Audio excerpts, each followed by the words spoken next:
ভুলেই গিয়েছিলাম এই ব্লগে আপনাদের একটা আপডেট দিয়ে দেই। বৃষ্টির আম্মা মনে হয় না করছে, আসবে না, যার কারণে আমি বের হয়ে গেলাম।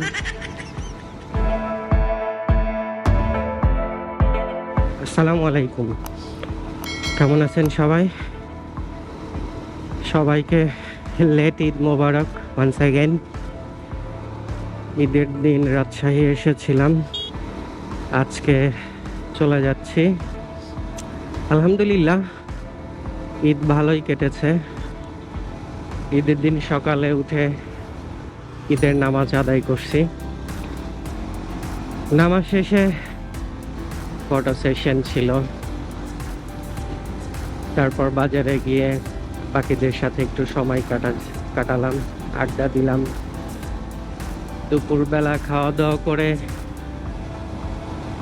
আবার একটু বাইরে গিয়েছিলাম, সবার সাথে দেখা সাক্ষাৎ করে 3:30টার দিকে বাড়িতে আসি। বাড়িতে এসে ধীরে ধীরে রেডি হয়ে 4:15টার দিকে আমি বাড়ি থেকে বের হই, রাজশাহীর উদ্দেশ্যে রওনা দিই এবং রাজশাহীতে ঈদের দিন এসে পৌঁছায় আনুমানিক 7:26-27 দিকে মেবি। তো ঈদের দিন রাজশাহী এসে সেদিন রাতে তো আর তেমন কোনো অ্যাক্টিভিটিস নাই, খাওয়া দাওয়া করে টায়ার্ড ছিলাম, ঘুমিয়েছি। পরের দিন দুপুরবেলা খাওয়া দাওয়া করে একটু বের হয়েছিলাম, সন্ধ্যায় পদ্মার ধারে গিয়েছিলাম, নদীর ধারে। ওখানে নোংর একটা রেস্টুরেন্ট দিছে, ভালোই রেস্টুরেন্টটা। সেখানে ছেলে পেলে সবাইকে নিয়ে গেছিলাম। ওখানে একটু খেলার জায়গা আছে বাচ্চাদের, তারা ওখানে খেলাধুলা করে, আমরাও বসে থেকে গল্প গুজব করছি, আড্ডা দিছি। তারপর রাতে রেস্টুরেন্টে গিয়েছিলাম, ওখানে গিয়ে একদমই হালকা লাইট নাস্তা পানি খেয়েছি। তারপরের দিন সকাল সকাল আমরা বের হয়ে গেছিলাম রাজশাহীর মোহনপুরের ওদিকে, খুব সম্ভবত, আমার জায়গাটার নাম এক্স্যাক্টলি মনে নাই। নতুন একটা ওয়াটার পার্ক করতেছে, এখনো ফুললি কমপ্লিট হয় নাই, বাট পার্শিয়ালি চালু করছে। ওয়াটার ওয়েভ এখনো চালু হয় নাই, রেইন ডান্সিং এরিটা এখনো সেইভাবে ওপেন হয়নি, বাট এই বাচ্চাদের স্লাইড মলাইড এগুলো আছে।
তো এই তো সেই ওয়াটার পার্ক থেকে পরে আবার আমরা চলে আসি সোজা বাড়ির উদ্দেশ্যে।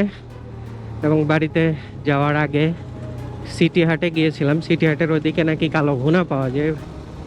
তো চিন্তা করলাম যে তাহলে এখান থেকে কালো ভুনা খাই। আমি রাজশাহী আসছিলাম, বাট হাঁস খাওয়া হয়েছে কিন্তু কালো ভুনাটা খাওয়া হয় নাই। তো কালো ভুনা খাওয়ার উদ্দেশ্যে গিয়েছিলাম, গিয়ে দেখলাম যে কালো ভুনা তো নাই, কাইন্ড অফ মশলা করা ছিল এবং সেটাকেই আপনার ভুনা করা হচ্ছিল। তো সেটাই ওখানে সবাই মিলে খাওয়া দাওয়া করলাম। খাওয়া দাওয়ার পরে সবাই বাড়ি চলে গেল, আমি, ইসমাইল, মুন্না আর শফিকুল ভাই, আমাদের মাস্টার সাহেব, 4 জন বের হয়েছিলাম। শারমিন ভাবির সাথে দেখা করার জন্য, বাট ব্যাড লাক, কি বলে, কদম শহরের ওদিকে যাওয়ার পরে বৃষ্টিতে আটকা পড়ি এবং রাস্তার মাঝখান থেকে সেদিন ফেরত আসি। তৃতীয় দিন কি করলাম এক্স্যাক্টলি তেমনভাবে মনে পড়তেছে না। হ্যাঁ, মুন্নাদের বাড়িতে দাওয়াত খাইছি, আর রাতের বেলা নিপার বিয়ের গেট ধরার টাকা ছিল, সেটা দিয়ে সবাই মিলে শেফ গার্ডেন, রাজশাহীর শেফ গার্ডেনে আমরা রাতে ডিনার করছিলাম। তারপর আমার বুধ বৃহস্পতিবার দুদিন অফিস করতে হয় ঘরে বসে থেকে। অফিস করে এই যে আজকে আবার রাজশাহী থেকে ব্যাক করছি, চলে যাচ্ছি। এভাবে ঈদটা পালন করা হয়েছে।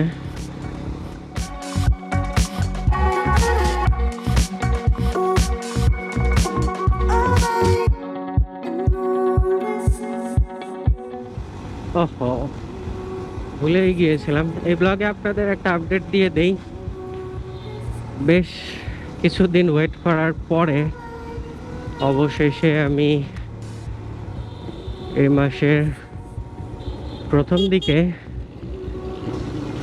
বাইকের নাম্বার পাই এবং পয়লা বৈশাখের আগে 13 তারিখ আমার ফিঙ্গারপ্রিন্ট দেওয়ার ডেট ছিল। সো ঈদের রাজশাহী আসছিলাম এবং এখানে এসে গত বৃহস্পতিবার ফিঙ্গারপ্রিন্ট দিয়েছি।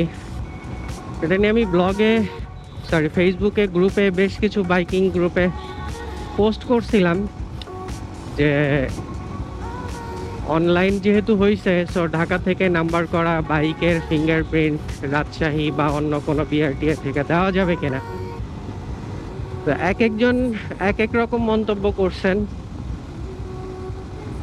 বাট ফাইনালি যেটা বুঝতে পারলাম যে আপনি যেখান থেকেই বাইক রেজিস্ট্রেশন করেন না কেন, ফিঙ্গারপ্রিন্ট এখন যে কোনো জায়গা থেকেই দিতে পারবেন, যেহেতু সব কিছু অনলাইন বেসড হয়ে গেছে। সো এইটাতে আর কোনো বাধা নাই। এখন তারো বাংলাকে একটা অনুরোধ করব যে ভাই, আপনারা এখন একটু কাস্টমারের দিকে একটু ফোকাস দেন। কাস্টমারের স্যাটিসফ্যাকশন যদি ভালো হয়, সাকসেস আপনাদের এমনি আসবে। সো বাইকের স্পেয়ার পার্টস এবং সার্ভিস অ্যাভেলেবিলিটি আমাদের যে বিভাগীয় শহরগুলো আছে, 6টা বিভাগীয় শহর, সেইগুলাতে অ্যাটলিস্ট অ্যাভেলেবল করেন, বা গুরুত্বপূর্ণ যেই সমস্ত সিটি আছে সেই সমস্ত সিটিগুলাতে অ্যাভেলেবল করেন সার্ভিস এবং স্পেয়ার পার্টস। That's it. দুপুরের পর থেকে ওয়েদারটা খুব একটা ভালো না। আমি ভয়ে ভয়ে আসি যে বৃষ্টি হয় কিনা, এবং এইটার জন্যই একটু বের হয়েছি দেরি করে, যে বৃষ্টি হলে হয়েই যাক, তারপরে বের হই। বাট যেটা বুঝলাম যে বৃষ্টি হবে না, বৃষ্টির আম্মা মনে হয় না করছে, আসবে না। তো যার কারণে আমি বের হয়ে গেলাম। পথে যদি দেখা হয়ে যায় হোক।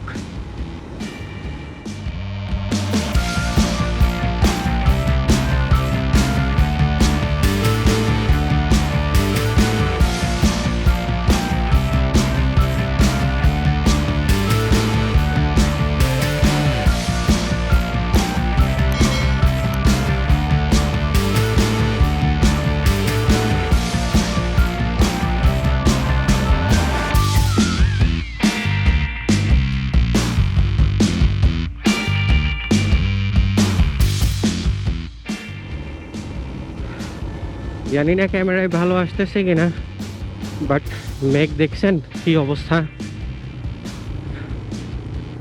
বৃষ্টি হতে পারে এবং খুব জোরে সোরেই বৃষ্টি হবে মেবি।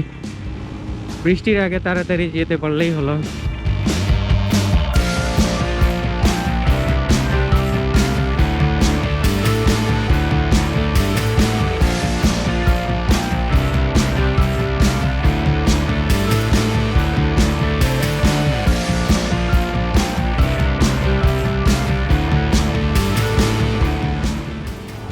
ওকে গাইস, বৃষ্টি শুরু হয়ে গেছে।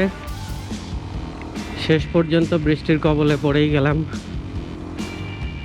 বৃষ্টির মধ্যে তো হাই স্পিডে রান করাও সম্ভব না, ধীরে ধীরে যেতে থাকি।